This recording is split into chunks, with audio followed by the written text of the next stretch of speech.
Au nom d'Allah, le clément, le miséricordieux, ô Allah, bénis notre prophète, Sayyidina Muhammad sallallahu alayhi wa sallam, et accorde-lui la salutation et la paix, ainsi que sa famille et ses compagnons. Allah Ta'ala dit, ô gens, un avertissement de votre Seigneur vous est parvenu, une guérison pour ce qui est dans le cœur, un guide et une miséricorde pour les croyants. Beaucoup de gens souhaitent le bonheur, aspirent à un confort et à la tranquillité et s'efforcent à réaliser en eux-mêmes le sens d'une vie décente. Mais ils n'y parviennent pas. Nombreux sont ceux qui recherchent la bonté d'une épouse, la loyauté d'une famille et le remboursement d'une dette, mais ils n'arrivent pas à atteindre leurs objectifs. Lorsque vous examinez attentivement la raison de leur échec, vous constatez que tous ces gens ont pris le mauvais chemin dès le début, ou que leur premier pas n'était pas dans le bon sens. La loi de Dieu dans sa création est que personne ne peut obtenir quoi que ce soit à moins de prendre les mesures nécessaires. Ces raisons doivent être correctes. Une personne ne peut pas avoir d'enfant si elle n'est pas mariée. Elle ne peut pas être rassasiée sans manger. Elle ne peut pas atteindre l'Est en faisant face au Nord ou au Sud. Une partie de nos problèmes en tant que musulmans de cette époque réside dans le fait que nous lisons le Coran sans nous rendre compte des joyaux qu'il contient. Nous lisons le Coran pour obtenir des récompenses, des hasanat. Et nous oublions qu'il contient des solutions à tous nos problèmes, aussi grands et complexes soient-ils.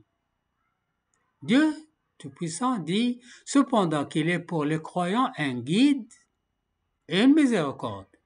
Un guide qui guide les personnes confuses et perdues sur le chemin de la vérité, et une miséricorde qui, quiconque prend le Coran comme règle réussira dans ce monde de grâce à la droiture de son âme, la droiture de ses actes et sa réussite parmi la création.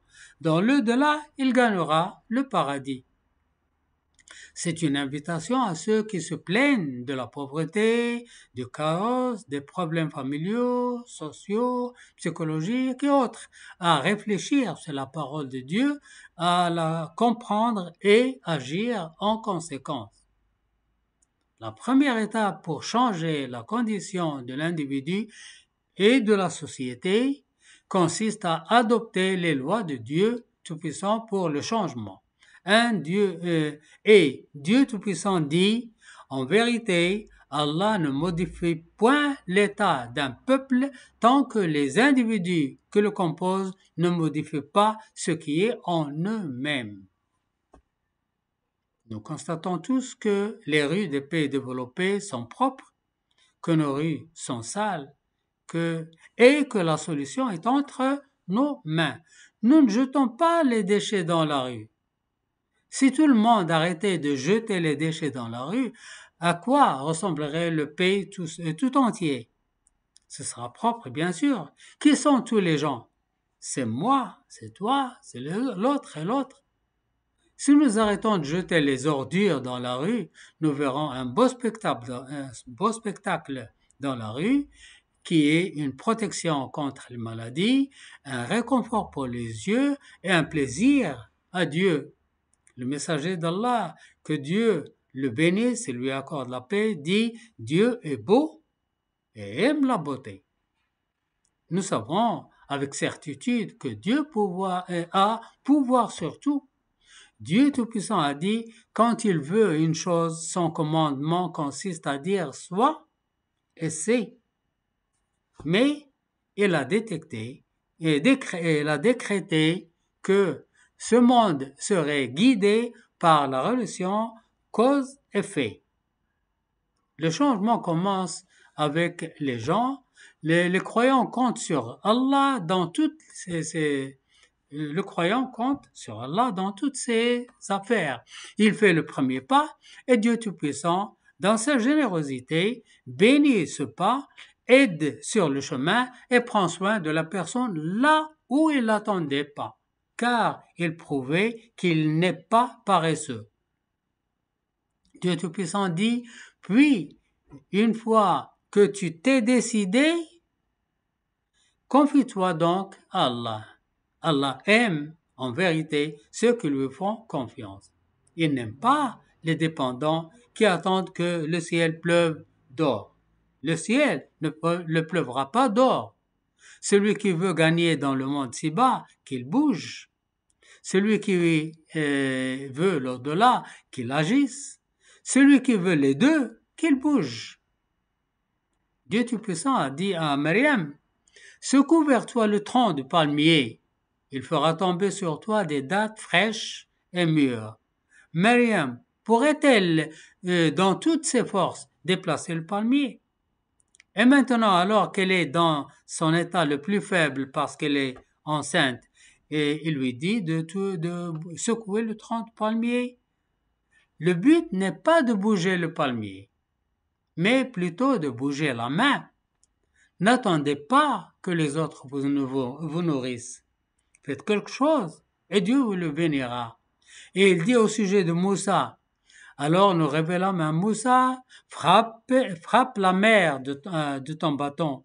Il se fondit alors et chaque versant fut comme une énorme montagne. Le bâton de Moussa peut-il avoir un impact sur la mer?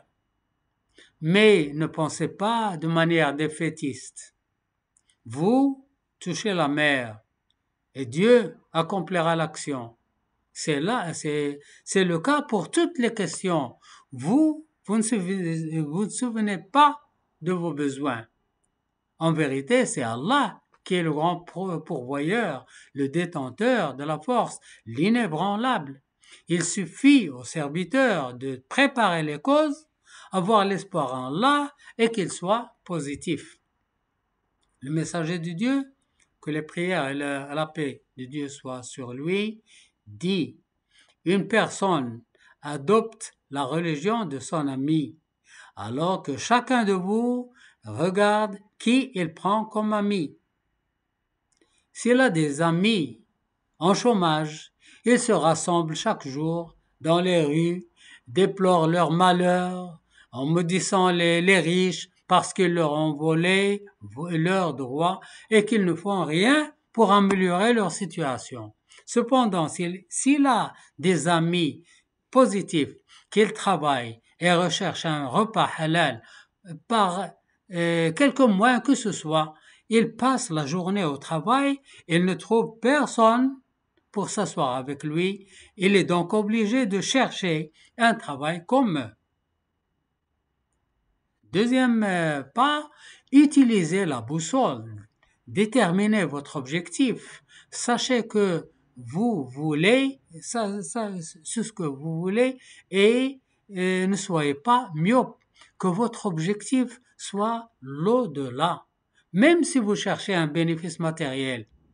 Le messager de Dieu, que la paix et la salutation soient sur lui, il dit, celui qui se préoccupe de l'au-delà, Dieu placera ses richesses dans son cœur, rassemblera pour lui ses nécessités et le monde viendra à lui volontairement. Celui qui n'a d'autre souci que le monde si-bas, Dieu placera sa pauvreté devant ses yeux et lui séparera ses fardeaux et rien au monde ne lui parviendra sauf ce qui lui est destiné. Cela signifie que si une personne souhaite avoir des enfants justes, elle doit d'abord penser à leur mère, ne pas l'emmener dans une discothèque ou d'un bar. Celui qui cherche du travail, qu'il fasse légalement, afin qu'il puisse en jouir et être béni. Quant au travail interdit, il est fatigant dans ce monde si bas et tourmentant dans l'au-delà. Alors, où est le bénéfice? Celui qui veut que les gens le respectent, qu'il les respecte d'abord. Chaque action qu'une personne accomplit pour but de chercher le plaisir d'Allah afin qu'elle agisse gagner dans ce monde et dans l'au-delà. Si vous préparez l'atmosphère du voyage et connaissez la situation et la destination. Assurez-vous que le sol soit solide pour que vous sachiez où mettre le pied. Alors faites confiance à Allah et faites le premier pas au nom d'Allah et sachez que cette étape changera votre vie. L'étape la plus dangereuse de l'éducation est la première étape de l'école primaire, où l'élève apprend à lire, à écrire et à compter. S'il passe en deuxième section sans apprendre à lire et à écrire, son avenir éducatif sera perdu et c'est là le danger du premier pas. Alors, faites confiance à Allah et quiconque place sa confiance à Allah, il lui suffit. Oh Allah, sois satisfait de nous, comme notre prophète bien-aimé, de tes bénédictions et tes prières.